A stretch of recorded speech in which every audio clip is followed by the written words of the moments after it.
everybody. This is Dwayne. It's good to be back here tonight, and I hope all of you had a good Thanksgiving. And I know I had a pretty good Thanksgiving. I got to see at least, one of my kids, and and so forth. And the other one is sick and has COVID, so I didn't get to see him or his wife. But anyway, I hope y'all have had a good Thanksgiving, and I know Christmas is on the way, and here we are towards the end of the year. We're getting close to the end of this program, and we're actually on the last step, and we're on the last principle, principle 8, and principle 12. And so, it's a 12-step program, and so I just want you to know that, you may or may not be quite ready for this step, or you may or may not have been ready for, one or two steps previous to this, but the point is that you know that this is a 12-point program. We are pushing into December here, or we will be here, so we're almost to the end of the year, and this lesson starts out in the proper order at the beginning of last year in January, and I'm going to start it over again this year, but basically we're going to start off with one of the most difficult things, any of us have ever been through, and it's something called denial. And so that's the first step, and if we can't get past the denial, then it's harder to make progress and so forth. And so anyway, we're here towards the end, and we're basically getting close to the holidays, which is traditionally very difficult for some people. Usually drinking and other bad habits start to increase this time of year, for various reasons. And so we're basically in what I call the maintenance couple of months, and so we're trying to teach you some ways to make the changes in your life so that they will stay with you far into the future, and that it's basically some habit changes, but not just the habit changes, basically substituting something in the place for the bad habits that messed you up so many times in the past. And, so the name of the lesson tonight is Yes, and it's actually lesson 24. So this is the first half, and next week will be the second half of lesson 24, and then we'll get into lesson 25, and then I'm going to do a summary. I think I have 1 week left because I didn't take a vacation off this year, so to speak. And the program allows for 1 week to be off. So I'm going to kind of probably put together a summary of the whole year, especially if you're kind of new into it or just getting into it and you don't really know what it's about. The summary will kind of give you a little bit of a definition of what the goals of each quarter is, and why it's important to start with the first steps and then go and work your way up. And some steps you may never get finally or completely finished with, but at least you're progressing, and so you can still work on them a little bit, and you may not have everything. I mean, all of us are works in progress, let's be honest. I mean, there's some things we may get over certain denial in certain aspects of our life, but there's always going to be other smaller aspects in our life that we probably still have some denial about, some issues about, and that's pretty much learning ourselves, learning what we're about, studying ourselves, praying to God, meditating a little bit, reflecting. That's what all the inventory and all that's about. And so I'm not going to continue the summary right with this lesson, but that'll be coming in just a few weeks from now. And so this week's lesson is Yes. And if you were here from the beginning, probably in the first quarter, I talked about studies that have been done by basically it was performed on mice, a scientific experiments, but it was basically, a scientist had set up 2 colonies. One, the rats, they really didn't have a lot of space and so forth, and they didn't have things to do that were positive, little exercise programs, and things to play, certain things like that. And then the other colony had more space, had things for them to play and to do. And basically, in each one of these two different colonies, which were separated, they would put water bottles in each one, and they would also put a bottle with cocaine-laced water in each one. And so the rats that didn't really have, you know, their life in order, they weren't really in a good environment that was helpful to them, so to speak, for their growth and to keep their mind, the proper chemicals supplied to them. They resorted to the cocaine water, okay? And so what happened was, in the other colony, where there was more things to do that were more positive for them, you know, they had free will to choose between the two bottles, but most of them chose just the plain water. They didn't want the other. I mean, they were getting the chemicals in their brain that they needed strictly from the life that they were living, and so forth, and the environment that they were living. And so, you know, God give us 2 feet. You know, we're not a tree where our roots are planted in one spot, and whether the dirt's good or not is nothing to us. You know, we either live or die on chance. God give us 2 feet, okay? He give us legs and arms, and He give us eyes. He gave us a mouth. You know, He gave us a brain to learn. And so, in other words, what I'm saying here is, if the dirt in your camp is bad, you know, if the soil in your surroundings is bad, then you walk to some new surroundings, okay? And so, you know, we have 2 legs, and we have a brain and a conscience, and, you know, at least most of us have a conscience anyway. but you know, God gives us 2 legs. So if we're in a bad spot, there's some tools available to us to relocate. And I know it's harder for some because of poverty and so forth, but if you get it in your will and you get it in your head that that's what you want, and you set some goals, and you cut out some of the bad habits in your life, you know, you certainly can reach that goal. And so, you know, don't believe someone that tells you that you're stuck somewhere. You've got 2 legs. You know, you have 2 legs. All you need is the willpower to move. And if you need strength, that's why, you know, AA talks about the higher power. And even people that, you know, a lot of people in AA, they talk about that higher power, and they're from different religions. We Celebrate Recovery. You know, we choose to use Jesus and God as our higher power. But, you know, if you don't have the strength, what you do is you pray to God for strength, because He's the source of strength, okay? You have to believe when you're in the gutter and you don't think, you know, you've been there so long, you don't know that you can get out on your own. You have to believe in that higher power to get you out. And, you know, and then you pray, and, you know, God will give you some ideas to help you. He's going to tell you some things you probably need to move away from. He's going to tell you some people you need to move away from. He's going to start giving you some guidance. And you can certainly get out of some of those situations. So anyway, I'm going to go ahead and read the last principle here and the last step. So principle 8 says, yield yourself to God to be used to bring this good news to others, both by example and by His words. Matthew 5:10 says, happy are those who are persecuted because they do what God requires. You know,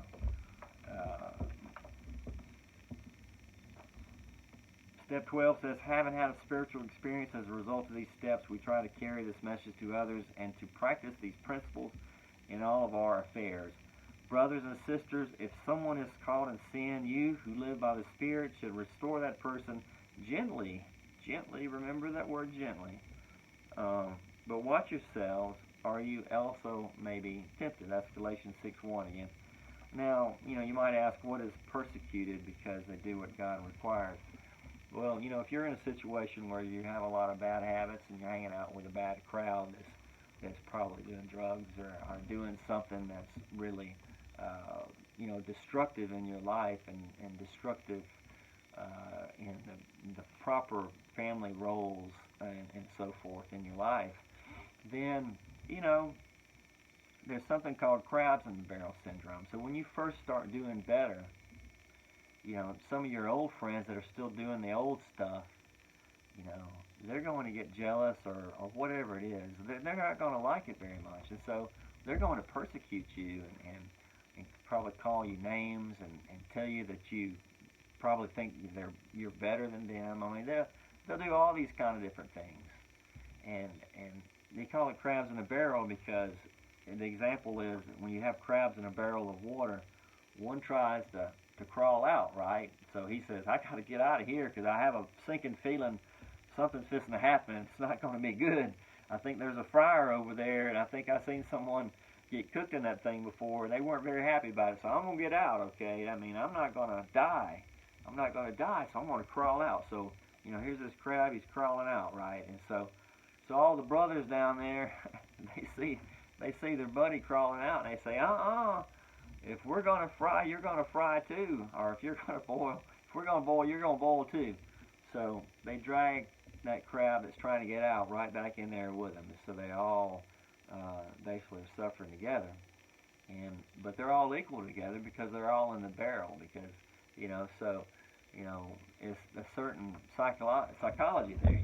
A lot of people that, they don't want to see someone succeed, and if they were truly your friends, though, they would want to see you succeed and to improve your life and to get away from some of the bad habits that are costing you your better relationships, your good relationships, and costing you your job and costing you, a livelihood and keeping you from growing, so to speak, and improving your life so you don't have to live in a dang $200 trailer the rest of your life, with the roof leaking everywhere, okay?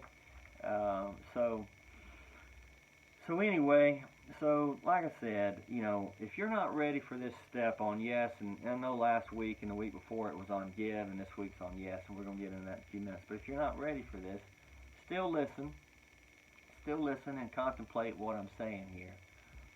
Look, especially if you have a young family, there are so many bad things now that are going to be trying to get your kid and pull them into the abyss. Finding a good church home, it may not be the first one you go to, it may be the second one, but finding one, that has things, activities for your children, and just good fellowship, and it's just a wholesome attitude where, look, if you've been around a little bit, there's a lot of stuff out there. I mean, there's a lot of stuff in the world that can take people down. It's not good for them. It may not seem like it's taking them down to start with, but over time, it rots away, it rots away the flesh, so to speak. And so, there's so many things. There's more things there now than there ever has been in history. And you don't even have to leave the house, really, for some of those things at this point in time, because you have the internet. But there's still a lot of bad things, and there's a lot of bad competition out there. Sports, church, nice wholesome family attitude, giving to going to the soup kitchen, volunteering your time. What we're talking here is to, start living your life in a more wholesome way, because watching too much television, I'm not against a little television, but and I've been there. Trust me, I've been watched Netflix better than any of you. I could drink you under the table as far as Netflix goes, so to speak. As far as watching Netflix, watch it 6 hours straight. So you're watching someone else live their life, and the television's babysitting you, and you're not getting your kids into an environment that's going to be helpful for them because you're stuck with Netflix, okay? So, finding a church home, you want the very best opportunity for your kids. You want them to have an even better opportunity than you had, okay? Especially if you had a rough life coming up, okay? You don't want that for your children. You want something good for them. You want something wholesome for them. You want to give them the best foundation that you can possibly give them. And a church home is a good foundation for a child, especially if they have some youth there and if they have some programs that are helpful. Now, uh, you know, so, but here it is. Last week we talked about give. This week, yes, okay, and we've got an acrostic that we're going to get to here in just a few minutes. But you know, if you've already been through all the steps, and whether you've been through all of them or not, but if you've at least quit some of the worst of the worst, okay, of the things that you've doing in your life, the worst habits, the drinking every day, the drugs every day, the pain in your life. If you've healed from a lot of that, where you can actually have social conversations with people without you know getting in fights and arguments all the time. There's a lot of work, a lot of work that we all have to do, and we have all done, and we're all in different phases in life, and everybody that goes to church may be in a different phase. They may not be, basically where they can handle differences of opinion and different things, and then there's others that are just the most humble and good people, the salt of the earth kind of people that you'll ever meet. And there's so many people in church that are so helpful, and the teachers, they didn't just get there, because they were terrible people. They got there because they were good, family-oriented people, and everybody's got different experiences. Everybody has been through different things, and everybody is at different education levels, and what I call street smart levels, or the school of hard knocks, so to speak, and everybody is at different levels as far as recognizing the shadow, or their shadow, or what I say is their dark side, so to speak. Instead of just seeing it in others, they actually understand they've got some things in themselves, and that they're a sinner too, So, everybody's at different levels in their walk with God, and so, you go into that understanding that, but being able to go to church, and go to not just the church, but fellowship with people, to eat with them, and not in a situation where you're basically trying to get a girl for the night, or you're not drinking heavily and just wanting to party. I'm talking about good, safe, wholesome fellowship with other people, that will help you in your time of trouble. When your time of trouble comes, because it's going to come for everybody sooner or later, whether or not you're the one that caused it, or it's just a natural thing because of health issues, or age, or some other thing that comes into your life. It's going to be good to have a network of people to build you up, to pray with you, and to pray for your family. So, the pain that you've suffered in the past, the book here, the guide here, talks about an example of like a recycled aluminum can, okay?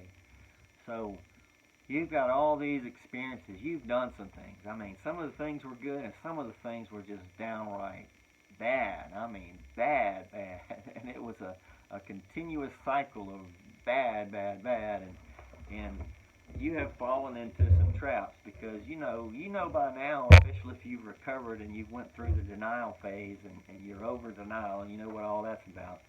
There's some pitfalls out of there that'll take you down. And not only take you down, but hold you down in the mire, so to speak. When you get through all that stuff, you're kind of enlightened about it all, okay? And you know. And,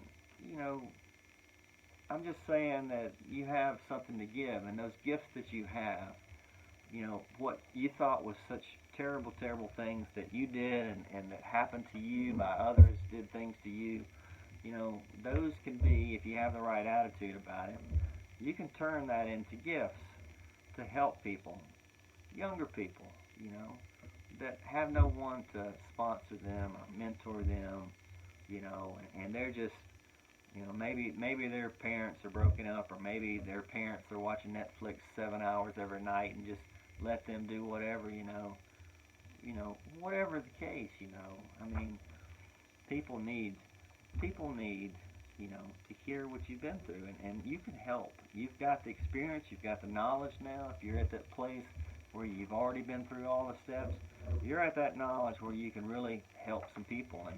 And in the end, it's going to make you feel good about yourself. It's kind of like you got a Porsche and you keep it in the garage all the time and you never drive it, and it just sits there. And then it's like the gas you put in it, it gets old with time, and the next thing you know, if you ever do try to crank it up, it just kind of sputters, it doesn't run at all because the gas is so old. It's done lacquered up the carburetor or the fuel injectors in it, right? Okay, so you're gonna get something out of it when you give, and when you say yes. You're at a crossroads now. You've been through all the steps, and you're at another crossroads. You have all this experience. I'm not saying give 40 hours a week to your church or give 40 hours a week to some soup kitchen, especially if you have a family. I'm saying divide up your time in a rational way where your kids are getting what they need, and you're socializing and you're giving back to the community in some way, whether it's your church or a combination of your church and some local charities, or if you've got like an AA meeting, if you feel led to go help with an AA meeting, or if you feel led to go help with a CR meeting somewhere, Celebrate Recovery.